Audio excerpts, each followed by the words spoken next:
사랑하는 모강중앙교회 성도 여러분, 오늘부터 또 한 주간을 시작합니다. 늘 시작은 말씀으로 시작하는 것이 우리들의 삶이죠. 오늘은 마태복음 4장 1절로부터 4절까지 말씀을 가지고 시험을 받으시는 주님이라는 제목으로 말씀을 드리겠습니다. 예수님은 물세례를 받으시고 또 성령을 받으신 후에 바로 하나님의 말씀을 전하러 가지 않고 광야로 가셔서 40일간 금식하신 후 마귀에게 시험을 받으셨습니다. 요한의 세례를 받으시고 성령을 받으셨으면 충분한 것 같은데 왜 예수님은 40일 동안 굶으시고 마귀의 시험을 받으셔야만 했을까요? 그것은 하나님께서 예수님을 가장 낮은 자리에 밀어 넣으셔서 시험을 받게 하셨기 때문입니다. 예수님이 진정한 인간이시라면 우리 인간이 당하는 고통을 다 겪을 필요가 있었습니다. 그런데 중요한 것은 그러한 고통 가운데서도 예수님은 하나님의 말씀을 붙들었고 하나님의 말씀에 철저하게 복종하심으로 완전한 인간의 모습을 보여주셨습니다. 우리 인간의 가장 아름다운 모습은 풍족한 가운데서 나타나는 것이 아니라 극한의 어려움 속에서 하나님의 말씀을 붙드는 것을 통해서 나타납니다. 오늘 1절로부터 2절까지의 말씀은 그때에 예수께서 성령에 이끌리어 마귀에게 시험을 받으러 광야로 가사 40일을 밤낮으로 금식하신 후에 줄이신지라 하였습니다. 예수님은 세례를 받으신 후에 성령에 이끌려서 마귀에게 시험을 받으러 광야로 가셨습니다. 그런데 이해가 되지 않는 것이 어떻게 성령 충만한 상태에서 마귀에게 시험을 받을 수 있는가 하는 것입니다. 그런데 사실 마귀가 우리를 시도 때도 없이 시험하지만 특히 큰 은혜를 받았을 때, 큰 시험을 당할 때가 많습니다. 엘리야도 바알의 제사장 450명과 대결하여 하늘에서 불을 내리고 또 기도해서 3년 반 동안 오지 않던 비를 내린 후에 이세벨이 자기를 잡으려고 한다는 것을 알고는 광야로 도망쳐서 로뎀나무 아래에서 하나님께 죽게 해달라고 떼를 썼습니다. 그 이유는 은혜를 받았을 때에 무방비 상태가 되기 쉽기 때문입니다. 그리고 우리가 성령으로 큰 은혜를 받으면 너무 영적인 사람이 되어서 불안해집니다. 그래서 육체적인 정욕에 빠짐으로 안정을 얻고 싶어집니다. 즉 이만큼 은혜 받았기 때문에 육체의 정욕에 빠져도 상관이 없다고 생각하는 것입니다. 놀랍게도 우리는 성령으로 큰 은혜를 받았을 때 사탄의 공격에 취약해집니다. 그래서 우리는 은혜를 받는 것도 중요하지만 받은 은혜를 잃어버리지 않고 잘 지키는 것이 중요합니다. 그러나 우리는 은혜를 받고 난 후에 사람들과 격론을 하거나 심각한 토론을 하면서 오히려 상처를 받을 때가 많습니다. 왜냐하면 이때는 논리적으로 생각할 능력이 없기 때문입니다. 그런데 성경에는 예수님이 광야에서 마귀에게 시험을 받으셨다고 말씀하고 있습니다. 이때 마귀는 과연 어떤 모습으로 나타났을까요? 우리는 보통 마귀라고 하면 온몸에 시커먼 털이 덮여 있고 머리에는 뿔이 있고 더러운 삼각 팬티를 입은 괴물이라고 생각합니다. 그러나 이런 고약한 모습을 가진 마귀는 단 한 사람도 유혹하지 못할 것입니다. 왜냐하면 사람들은 이렇게 지저분하고 고약한 모습을 가진 괴물을 무서워하고 경계하기 때문입니다. 유대인들의 전설에 의하면 천사들 중에서 사탄이 가장 아름다운 모습을 하고 있다라고 합니다.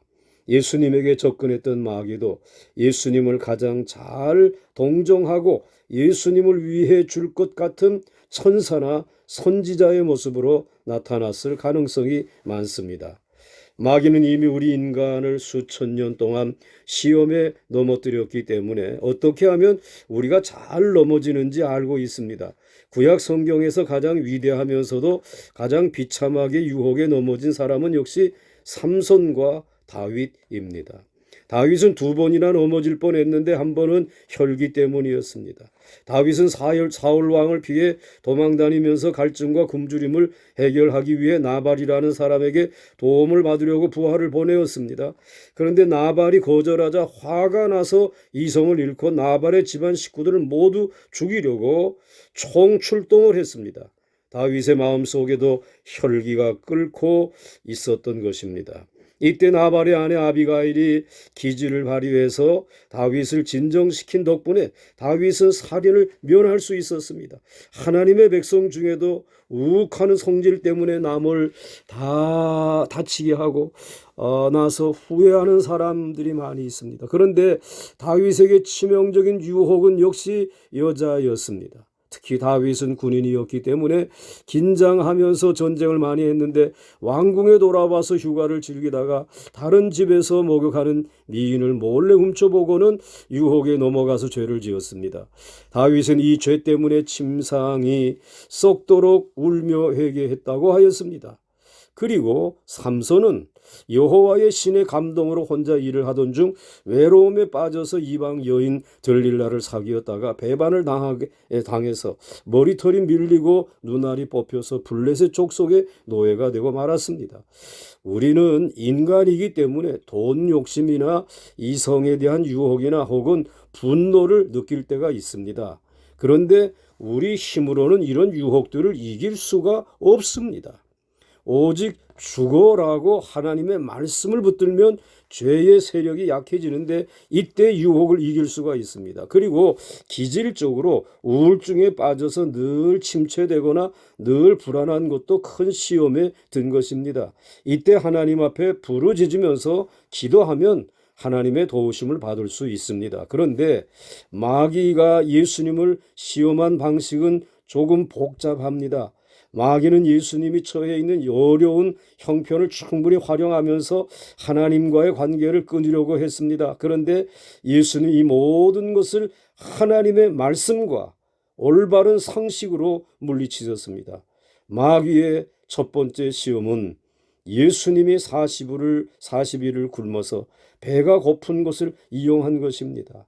3절에 시험하는 자가 예수께로 나와서 이르되 내가 만일 하나님의 아들이거든 명하여 이 돌들로 떡덩이가 되게 하라. 예수님은 40일을 금식하셔서 굉장히 배가 고픈 상태입니다. 예수님은 완전한 인간이었기 때문에 40일간 금식하시고 난 후에 우리와 똑같이 배가 고프셨습니다. 나중에 예수님이 십자가에 못 박히셨을 때에도 우리와 똑같이 고통을 겪으셨습니다. 사람이 40일을 굶으면 거의 실신지경에 이릅니다. 이때에 만약 눈앞에 먹을 것이 보인다면 아마 정신없이 그것을 먹을 것입니다. 왜냐하면 하나님은 우리 인간을 그렇게 만드셨기 때문입니다. 이때 시험하는 마귀가 와서 예수님에게 네가 만일 하나님의 아들이면 이 돌들이 떡덩이가 되게 하라고 했습니다. 즉 마귀는 하나님의 아들이라는 예수님이 굶고 있다는 것을 이해할 수 없다는 것입니다. 다시 말해서 마귀는 예수님이 하나님의 아들이라면 하나님의 아들다운 대접을 받아야 하는데 이렇게 들판에 버려져서 굶고 있으니 말이 되지 않는다는 것입니다. 그러면서 마귀는 예수님에게 너는 능력이 많으니까 그 능력을 조금 사용해서 이 돌을 떡으로 만들어 먹으라고 했습니다. 그러면 나는 내가 하나님의 아들인 것을 믿겠다라고 하는 것입니다. 마귀의 말은 지극히 타당한 것이었습니다. 우선 마귀는 하나님의 아들이 굶어 죽어서는 안 된다는 것을 지적했습니다. 하나님의 아들은 큰 일을 해야지 이렇게 굶어 죽어서는 안 된다고 했습니다. 그리고 예수님은 돌로 떡을 만들 수 있고 또 예수님이 돌로 떡을 만들었다고 해서 죄를 짓는 것도 아니었습니다. 그러나 예수님은 그 순간 가장 예수님다운 자세는 살기 위해서 능력을 사용하거나 마귀의 인정을 받는 것이 아니라 하나님의 말씀에 자신을 복종시키는 것이라는 사실을 아셨습니다. 그래서 예수님은 사람이 떡으로만 살 것이 아니요 하나님의 입으로 나오는 모든 말씀으로 살 것이라고 말씀으로 시험을 물리치셨습니다. 4절에 예수께서 대답하여 이르시되 기록되었으되 사람이 떡으로만 살 것이 아니요 하나님의 입으로부터 나오는 모든 말씀으로 살 것이라 하였느니라. 하나님께서는 이스라엘 백성을 애굽에서 건져내신 후에 물도 없고 양식도 없는 광야로 데리고 가셨습니다. 그 이유는 이스라엘 백성은 떡으로 살지 않고 하나님의 말씀으로 사는 자들이라는 것을 배우게 하시기 위해서였습니다. 우리는 예수를 믿고 난 후에도 직장이 생기지 않으면 은근히 미래를 걱정합니다. 또 실직을 했거나 형편이 어렵게 되었을 때 먹는 문제나 자녀 문제를 걱정합니다. 그때 마귀는 우리 귀에 너무 하나님만 기다리지 말고 더 늦기 전에 세상에 가서 무엇이든지 하라고 속삭입니다. 그때 우리는 사람이 떡으로만 살 것이 아니요 하나님의 입에서 나오는 말씀으로 산다는 말씀으로 시험을 물리쳐야 합니다. 가난한 것은 무능한 것이 아닙니다. 하나님이 우리에게 하나님의 말씀이 살아있는 것을 가르쳐 주시는 시간인 것입니다. 오 사랑의 하나님 아버지, 질병과 재앙이 닥치고 이어서 가난과 굶주림이 우리에게 찾아오고 또 질병과 아픔이 그리고 고독과 외로움이 닥쳐오는 이 아침에 아버지 하나님, 시험당한 저희들에게 사람이 떡으로 사는 것이 아니라 오직 하나님의 말씀으로 사는 것이라고 오늘 말씀해 주시고 그렇게 승리하신 주님을 바라보기를 원합니다. 우리 보강중앙교회 성도들 가운데 시험당한 이들 가정 일터마다 주의 말씀을 들려 주시옵시고 이기게 하여 주시되 주님처럼 큰 승리 얻게 하여 주시기를 예수님의 이름으로 기도드려 사옵나이다. 아멘.